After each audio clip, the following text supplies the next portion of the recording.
What is wrong with me? I had just erupted in rage at my family and couldn't even remember why. As my angry words were tumbling out of control, my husband, Harry, stared at me in shock and confusion. Our kids barricaded themselves in their rooms to stay out of my way. As I stood next to the car, I realized this time something was different. After past outbursts, my husband had tried to stop me from leaving, but this time he willingly let me go. Does he still love me? I wondered. Do I still love him? For the first 22 years of marriage, Harry and I coped as best we could with my severe mood swings. The result was an estranged relationship. If your marriage is in chaos because of erratic behaviors of one or both spouses, there is hope for restoration, even if you're convinced it will take a miracle to keep your marriage alive. An unhealthy marriage where mental illness is present is a result of a diseased brain, not a failed marriage. We lived in sickness for so long.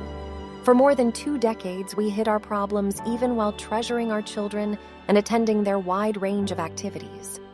We were active in our church, and friends have told me that we seemed like a model Christian family. But they didn't see the reality of our chaotic life behind closed doors.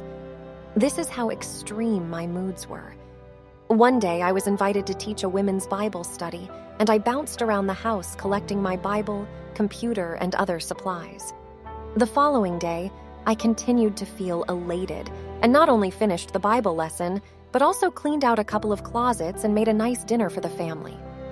Life made sense. How could I be so blessed?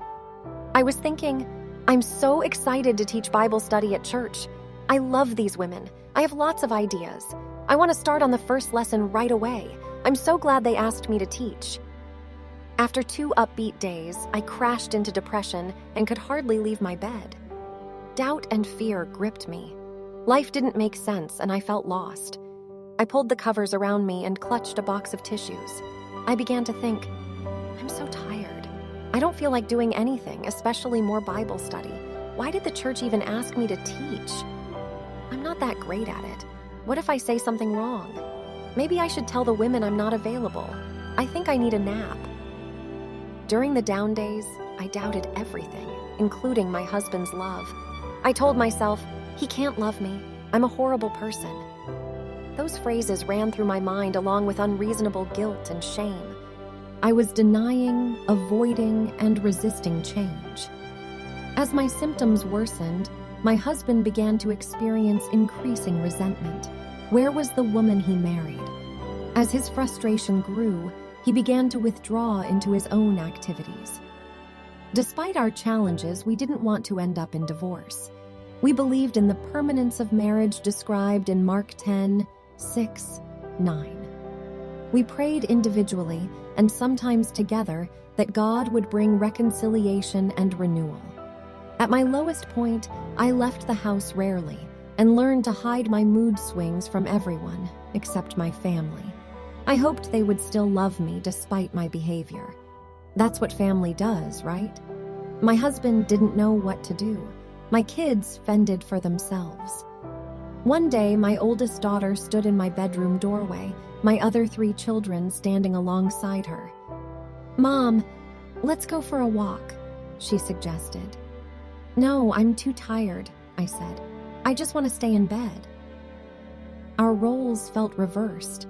They were taking care of me, and I wished they would leave me alone. Several months went by, and my bedroom became my home.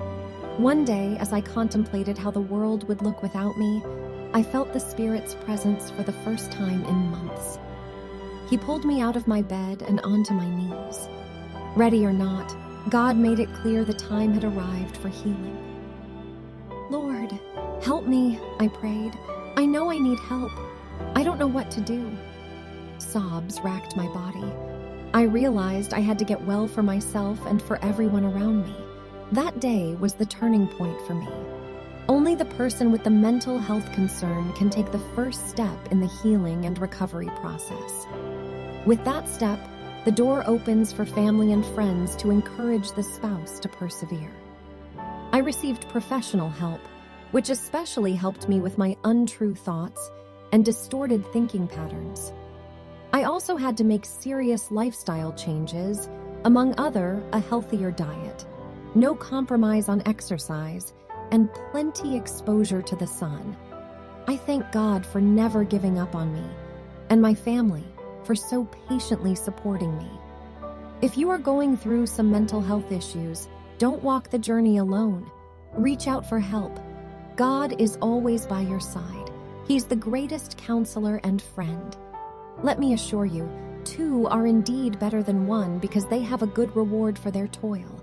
For if they fall, one will lift up his fellow. But woe to him who is alone when he falls and has not another to lift him up. And though a man might prevail against one who is alone, two will withstand him. A threefold cord is not quickly broken.